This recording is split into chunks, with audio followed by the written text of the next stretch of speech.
Welcome to the NTN Nightly. I'm Nisha Charles. This edition's top stories.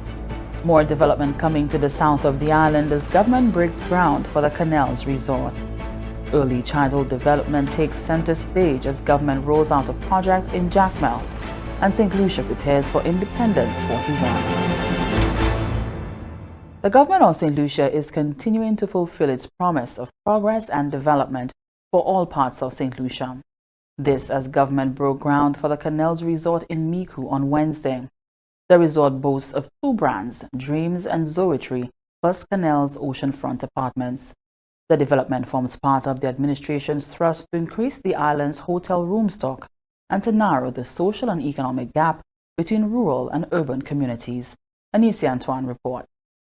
Saint Lucia will soon be home to the Canales Resort, being developed by Caribbean Galaxy Real Estate. The Canals Resort will consist of two luxury-branded all-inclusive resorts, together with resort residencies and amenities. The two resorts, Dreams and Zoetry, are well-established and respected hotel brands operated by AM Resorts. At the groundbreaking ceremony, Zhang Tang, Vice President of Galaxy Group, explained the layout of the resort. Dreams Resort and Spa offers high level of luxury for couples and couples with children in ideal beachfront setting. Anse Canals will feature a 163,000 square feet Dreams Resort comprised of 250 rooms. Zoetry Wellness Spa Resort offers unrivaled luxury and holistic wellness for adults only. Anse Canals will feature a 17,000 square feet Zoetry Resort comprised of an 80-room hotel. The residents at Anse Canals feature condominiums totaling 380 rooms located in the 17th building on the site. The site, which was earmarked for tourism development since 2007, was marketed by Invest Saint Lucia as a potential tourism opportunity for investment in Saint Lucia. The Caribbean Galaxy Group Real Estate Limited secured the site and worked with the Citizenship by Investment Unit to approve the project under the CIP. Roderick Cherry is the Chief Executive Officer of Invest Saint Lucia. The time frame between when a developer shows interest in your opportunities and the beginning of the project averages anywhere from 2 to 7 years, and that is a global figure. It is therefore quite an achievement that after less than 2 years of indication of interest from the developers, that we are now here signing the beginning of this project. This is testament to the hard work of Invest Saint Lucia staff, management, board, the government. It also is as a result of the hard work of the agencies that we depend on, that we are partners with in the development of our country. Prime Minister of Saint Lucia, Honorable Alan Chasney, spoke on the impact the potential development will have on Saint Lucia's economy. I would like to think that investments like this and other investments that are going to be taking place around the country, this is the same level of detail that we're getting involved in, into making sure that we can stand on a podium and saying to you that this is a sustainable development, that we can say to you that this is a development that we can support, and that we can say to you that the people will be given access and the ability to be able to benefit from these kinds of investments, because ultimately it has to be for all. So for me as a Prime Minister, I'm looking at the country. For me as the Minister of Finance, I'm looking at the expenses of the country, and more importantly for me as a district rep along with Gail, we are so proud and so happy to be able to have this development. Minister for Commerce, International Trade, Investment, Enterprise Development and Consumer Affairs, Honorable Bradley Felix, says currently over US $1.5 billion in foreign direct investment is committed to Saint Lucia over the next 2 years. Minister Felix congratulated Invest Saint Lucia on their continuous efforts in developing Saint Lucia. This is the fruit of visionary leadership, hard work, time, policy making, bold partnership, and extensive promotion and research. On that front, Invest Saint Lucia, along with the Citizen by Investment Unit, need to be congratulated for putting in the hard work behind the scenes. We are ready, able and willing to ensure that we attract the best, the brightest, the most ethical and ecologically conscious investors to our shores. The Canals Resort groundbreaking ceremony took place on Wednesday, January 15th, 2020. From the Government Information Service, I am Anicia Antoine reporting. Early childhood education remains a top priority for the government of Saint Lucia. After 3 years of assessments, it was realized that the community of Jacmel was in dire need of an early childhood learning center. Parents were unable to find educational facilities to place their children, and with this in mind, the government of Saint Lucia and the Saint Lucia Social Development Fund, the SSDF, sought to remedy the issue. Consultant from the Caribbean Consulting Engineers Limited, Neil Williams, who will oversee the project, explained that the center will be able to house 60 children ranging from ages 6 months to 5 years. The center will consist of 4 classrooms and 1 nursery. The facility is a complete facility built to standards that will also facilitate things like principal's office, staff room, kitchen, full toilet facilities for both students and staff,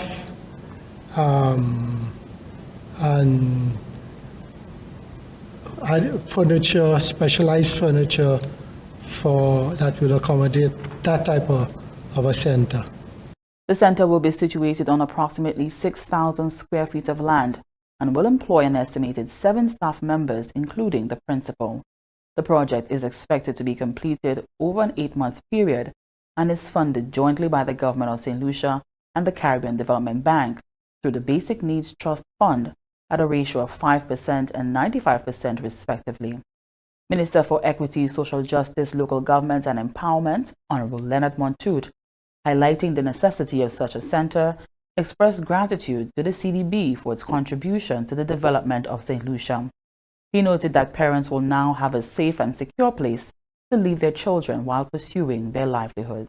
I just want to echo the sentiments that have already been expressed in thanking the CDB for providing the bulk of the funding for this project. As you were told, CDB will be providing some 95% and the counterpart funding from government will be 5%. Overall, over $1.7 million will be spent on that project, and I'm sure my colleague, the parliamentary representative for Ancillary Canales, who is unfortunately unable to be here today, Honorable Dominic Fede, is very elated to usher in this project, which should be completed, I think, in the space of about 8 months. And so, before the end of this year, we will have this project up and running. The center will be constructed in accordance with the Green Schools Initiative. And this center will be housing 6 classrooms, for 7 staff members. We'll have an outdoor playground for the children. But I think very importantly as well, consistent with the Green School Initiative, we will ensure that we put facilities in place for rainwater harvesting, and as well a solar photovoltaic system will be put in place with backup batteries to minimize the use of electricity from fossil fuel, and of course to save cost in terms of the bills that will be incurred from the use of energy. So I think that is very significant, that is very important, and the right direction in which to go. Following the tendering process, George Elize and Model Homes Limited were selected as the contractors for the Early Childhood Learning Center. The contract was signed on Wednesday, January 15, 2020.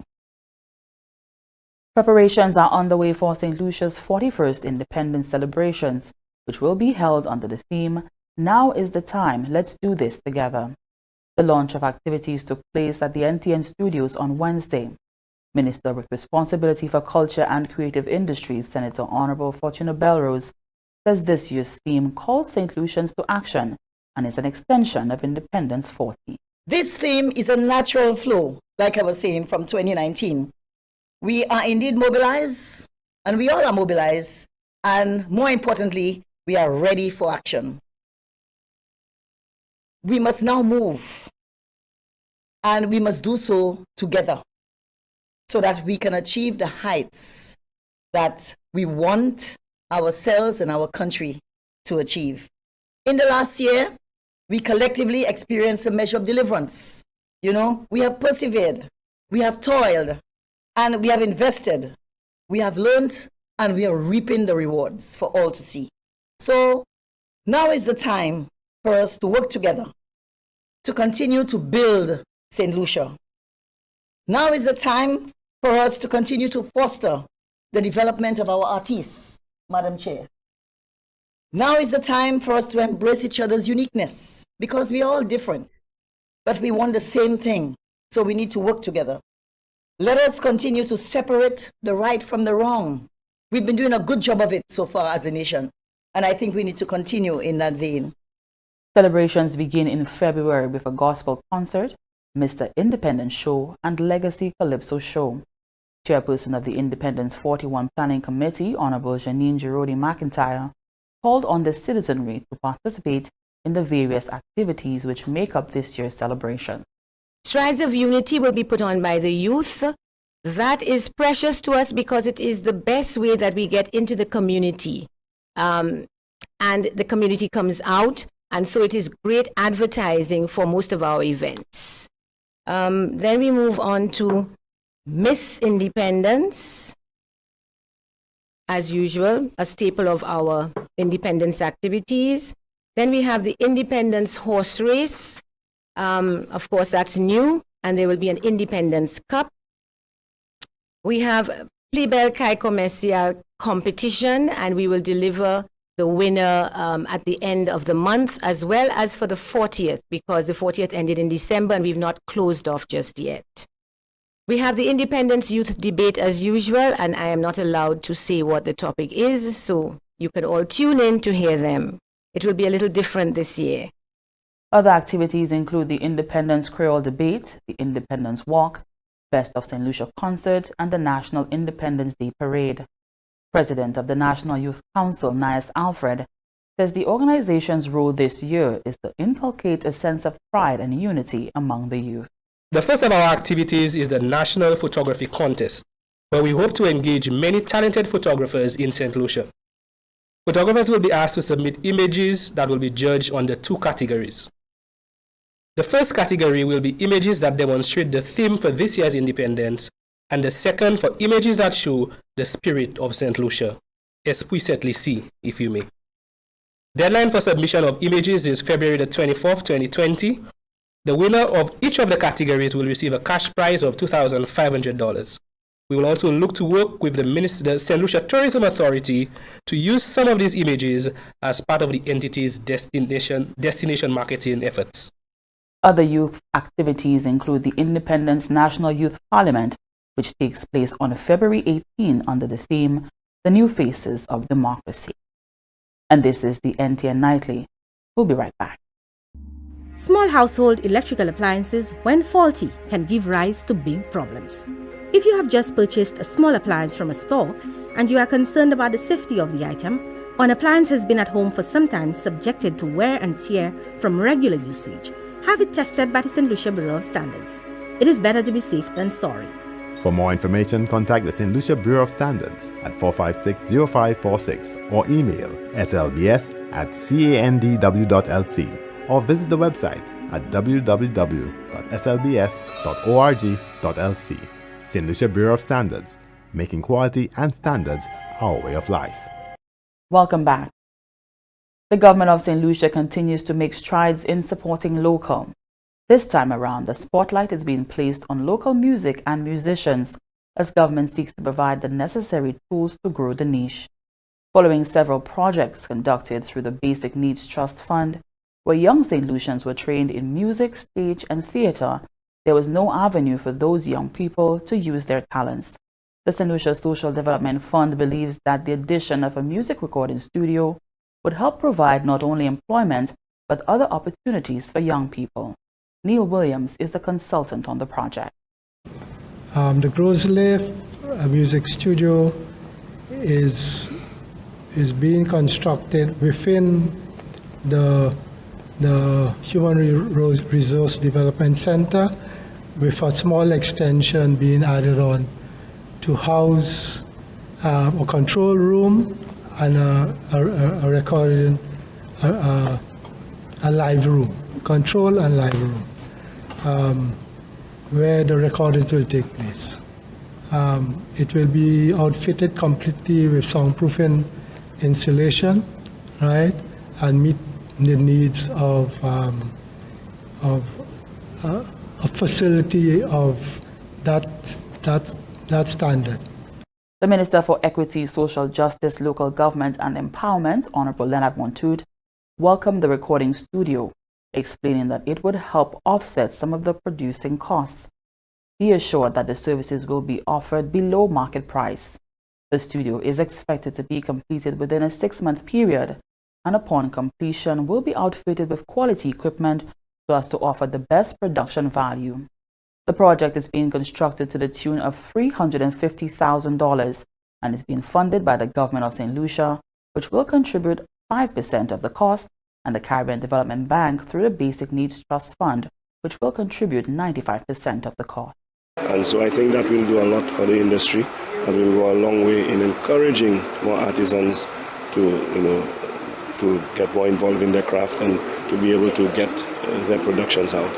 I think this facility being housed at the Grosley Human Resource Center is quite appropriate in the sense that we have a theater here. So apart from producing the sounds, the production itself is performing. Then we have a facility for that as well. So that goes a long way, I believe, in terms of enhancing opportunities in the area of the creative industries.